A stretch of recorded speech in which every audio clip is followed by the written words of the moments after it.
Welcome to Shanti-Peace for Mathematics. In this lecture, we are going to discuss about the exponential functions of a complex valued function. In the real valued, if e power x is there, if x is a real number, if you have, you know that there are very good properties of exponential function is there. For example, e power x is never 0. E power x is an increasing function and it's always a positive value. It will take always a positive value. But when you are defining exponential functions for complex value, that means e power z you will have, it will not have certain properties from this. Even though you cannot compare two complex number here, because we cannot say z1 is less than or equal to z2. This we cannot write at all. So we cannot say that this function, if we may define as an exponential function.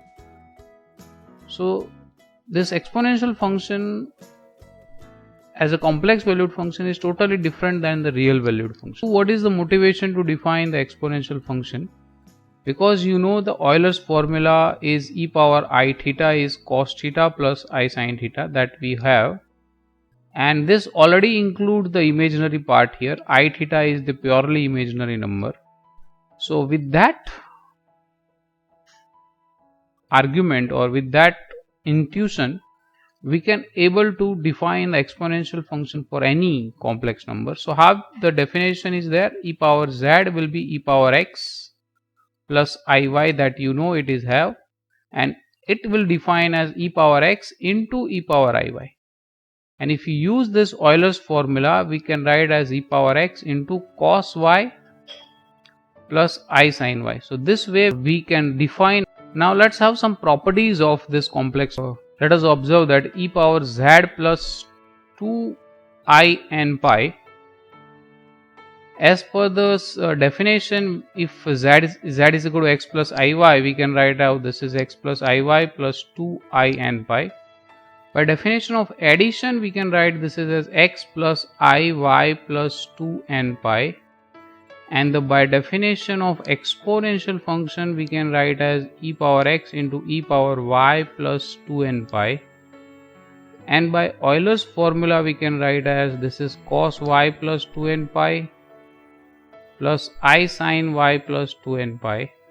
And so we can write this is as e power x cos y plus 2n pi will be, we can write as cos y, because you can see that if it is angle, is any angle is there, if this is y, then this is, you are rounding 1 around here and you are adding 2 pi into that angle. So that's why the cos y plus 2n pi will be cos y. So this will be cos y plus I sin y you will have. In the same manner, sin y is also there, and this will be e power x into e power iy, and e power x into e power iy is nothing but the e power z. So what we can have is e power z plus I 2n pi will be e power z. So that means we can say that if I define a function f of z as e power z, then this we can write as z plus 2i n pi equal to f of z. So that's look like the periodic function. What do you mean by periodic function? If you want to say this function g is a periodic function, if g of x plus p equal to g of x for every x, if it is true, and then p, it's called the period of that function. So that means after that p value, the function has the same value. So that's why we can say that z plus 2i n pi will gives you the same value, e power z. So that's why we can say that z, this e power z is a periodic function with period I n pi. So that will be the period of the function. So as you just, this is the first difference of a real valued exponential function and the complex valued exponential function. There we can say that the function is increasing. Here it is totally different nature of the function is there. The second property which we can say is this function e power z is never 0. So that you can easily prove, that is e power z if you take modulus of that is e power x into e power iy is there. The mode of that one will give you e power x, because mode of iy will be 1, because this is cos iy plus I sin iy. Mode of that will be square root of cos square y plus sin square y, which is 1. So that's why the e power mode of e power iy is 1, and e power x you will have e power x, which is non-zero for any real number x you can take. So therefore e power z is non-zero for any complex number you will have. So with that, we can say that the exponential functions are never zero. The third property we can have is e power z1 plus z2 equal to e power z1 into e power z2. So this is very nice property you have. Let us try to prove this. Let us have the z1 is equal to x1 plus iy1, and z2 will be x2 plus iy2. If I trying to simplify z e power z1 plus z2 as e power x1 plus x2 by giving a definition of addition, we can write this, and by using the definition of exponential we can write this i1 plus iy2, and using the Euler's formula we can write that cos y1 plus y2 plus I sin y1 plus y2. Expand this cos alpha plus beta s, so there is cos y1 cos y2 minus sin y1 sin y2 plus I sin y1 cos y2 plus cos y1 sin y2. Now you just observe this in this quantity in this and this one. You can just see that cos y2 is common out from both of that. So I'm just commoning out cos y2 from it. So it is cos y2 into cos y1 plus I sin y1 you will have. Now here instead of this minus 1 I am just writing as I square, because you know that I square is minus 1. So instead of this minus 1 here I am writing as I square, and in this quantity this I will multiply here, and so I am commoning out from this quantity and this quantity is I, so plus I sin y2, inside bracket what will be left is sin y1 into I, plus here you will have a cos y1. So that means what we can have is this quantity is now common with this one, so we'll have e power x1 plus x2 will be cos y1 plus I sin y1 into cos y2 plus I sin y2, and so this will be e power I y1 and this will be e power I y2, and this is exponential of x1 plus x2. x1 and x2 are the real numbers, so we can write this is as e power x1 into e power x2. So using that we can write this is as e power x1 plus I y1 and e power x2 plus I y2. So that's why this is e power z1 into e power z2. So with that we can say that the exponential of z1 plus z2 will be e power z1 into e power z2. Now with this I can give you one exercise here that prove that e power z1 plus z2 up to zn equal to e power z1 into e power z2 up to e power zn for any z1 z2 up to zn as a complex number. This you can prove. The hint for this one is obviously you know that it is PMI, that is principle of mathematical induction. Now if I consider this statement as a first statement, and if I just replace in 1 z1 equal to z and z2 equal to minus z, if I substitute, then what we'll have is e power z1 plus z2 will be e power z1 in into e power z2 will implies e power z minus z equal to e power z into e power minus z. So with that, what we can write is e power 0 equal to e power z into e power minus z, but e power 0 is 1, so we'll have e power minus z will be 1 upon e power z. So the negative power we can write as in the reciprocal form. The next property that we can write as e power z whole raised to n is e power nz. That can be proved for the above result which I gave you is an exercise.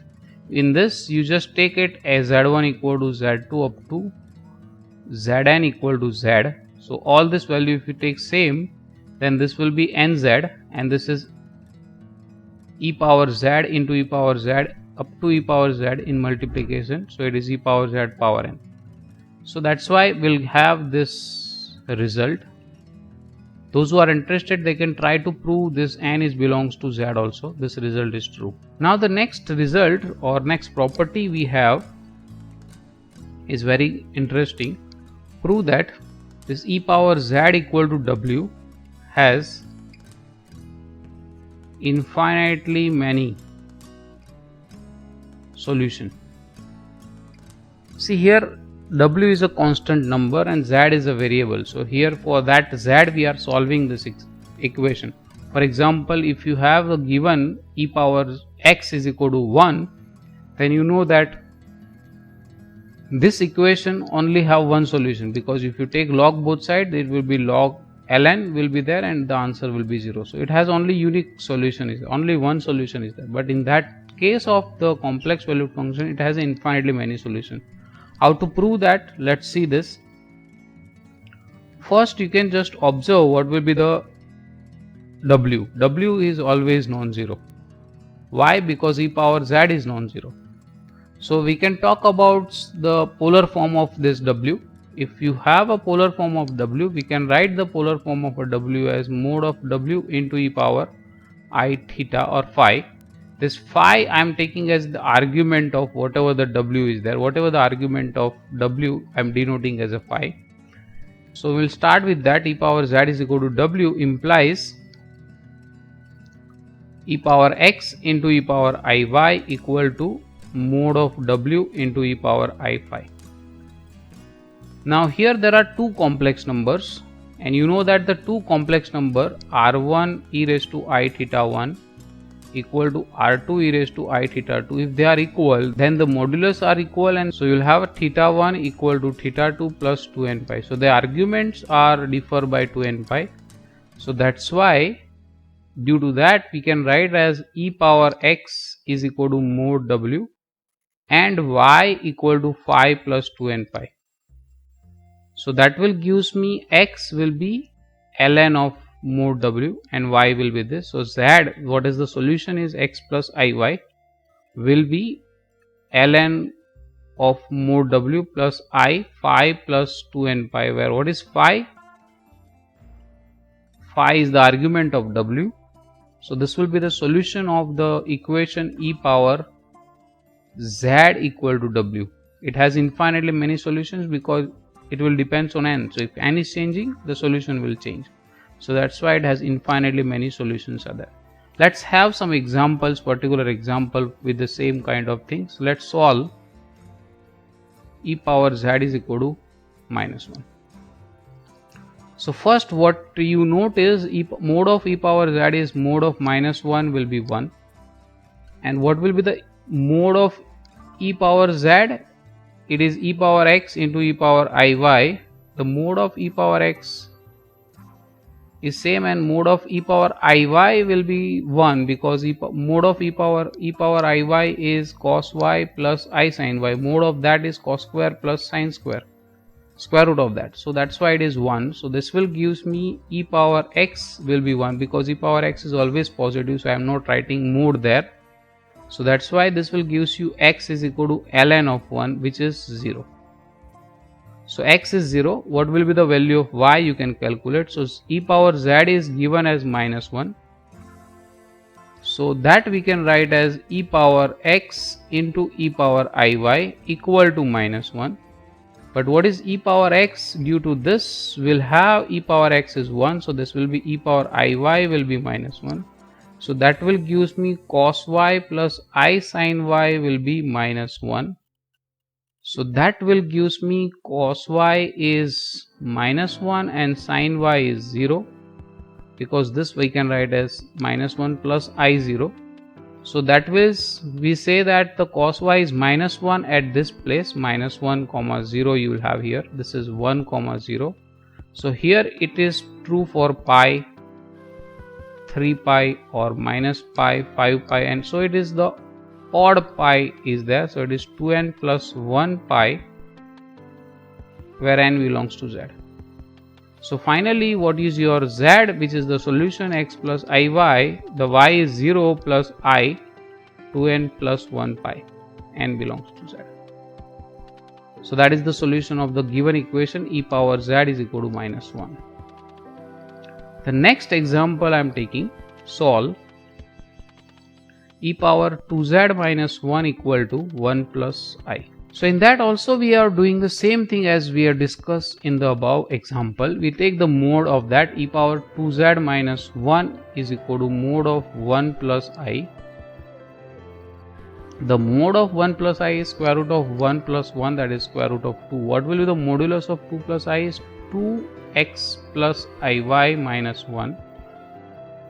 Mode of that will gives me e power 2x minus 1 into e power iy, and you know that e power I2y, the modulus of that one is 1, so that's why it is e power 2x minus 1.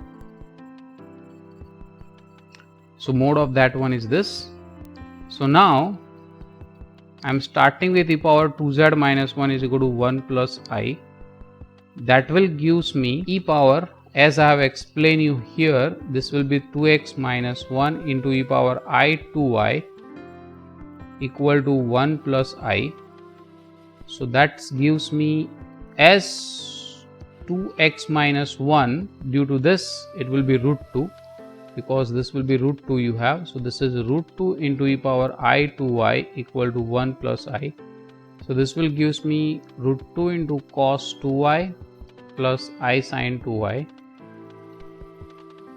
that is 1 plus I. So that will gives me cos 2y will be 1 upon root 2 by comparing real and imaginary part.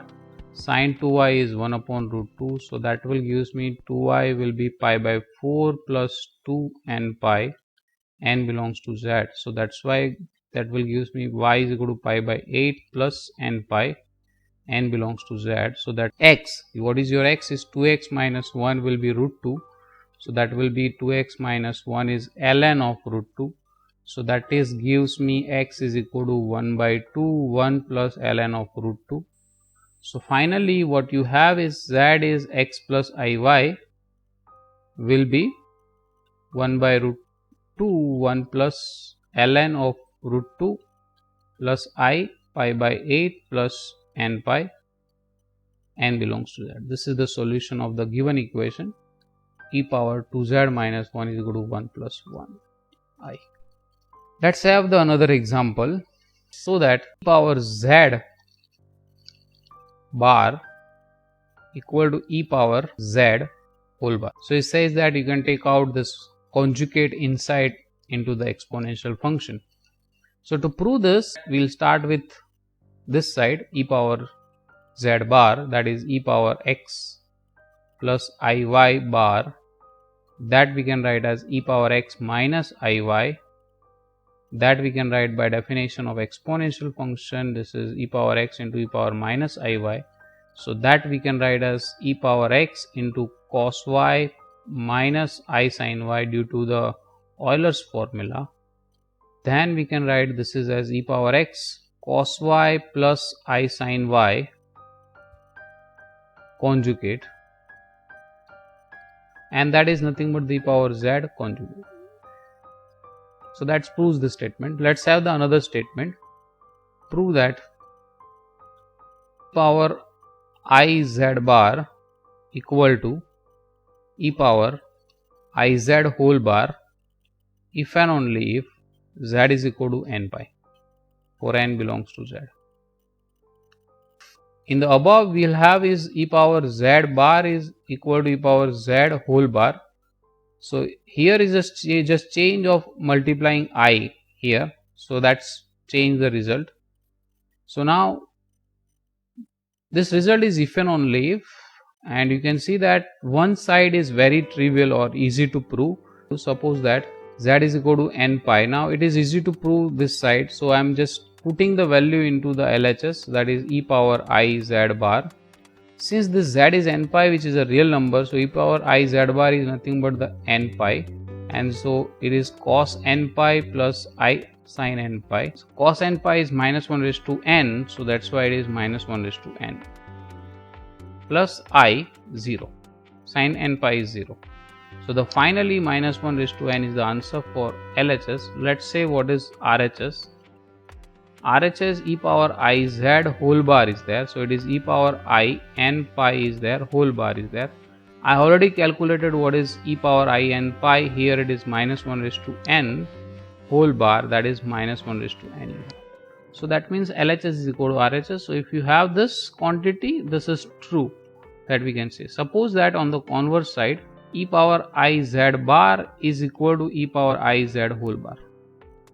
Now to prove this n equal to z, that is our objective, I am just substituting z is equal to x plus iy here. So that will give me e power I x plus iy bar equal to e power I x plus iy whole bar. Now this we can write as e power I x minus iy, and this we can write as e power I x minus y, because this I will multiply here and I square will become minus 1. Here also we are doing the same thing. This is I will multiply with x, and this I is multiplied I minus 1, so it is plus y equal to e power I x into e power minus y conjugate. So this will be e power y into cos x plus I sin x, and on this side it is e power minus y into cos x plus I sin x, but its conjugate is there, so that's why we can write as e power y into cos x minus I sin x is there. By comparing real and imaginary part, we'll have e power y cos x is equal to e power minus y cos x, and e power y sin x is equal to minus of e power minus y sin x. Now from this equality, if you can just divide by cos x both sides, the cos x will get cancelled. You will have e power y equal to e power minus y. So that will gives me e power 2y is 1. So that will gives me 2y is ln of 1, which is 0. So that's why y is 0. And on the other side you will have, since y is 0, this will be sin x is equal to minus sin x. So that will gives me 2 sin x is equal to 0. So that gives me sin x is 0, and that gives me x is equal to n pi. N belongs to z. So finally what is your z is x plus iy, which is n pi plus I0 as n belongs to z. So that completes the proof of the statement that if that quantities are same, we can say that it is only true for n z is equal to n pi. With that, I am giving you two exercises to do yourself. The first one, solve e power z is equal to minus 2, and the second one, e power z is equal to 1 plus I root 3. So solve these two equations, and that's it for this video. Let us recall what we did in this lecture. So we have defined only a one quantity here, one concept here, that is called exponential function for complex valued function. We have seen that that is totally different than the real valued function. We have seen that this complex valued function is periodic function, it is never zero, and it has some properties of e power z1 plus z2 will be e power z1 into e power z2. And we have solved some examples by Okay, we can say that some equation e power z is equal to w is there. If w is constant, then that equation has infinitely many solutions. With that, I'm stopping here. If you have liked this video, please press the like button. If you have any comments, suggestions, or any questions, please drop down in a comment box below. Thank you very much. Bye bye. Sayonara.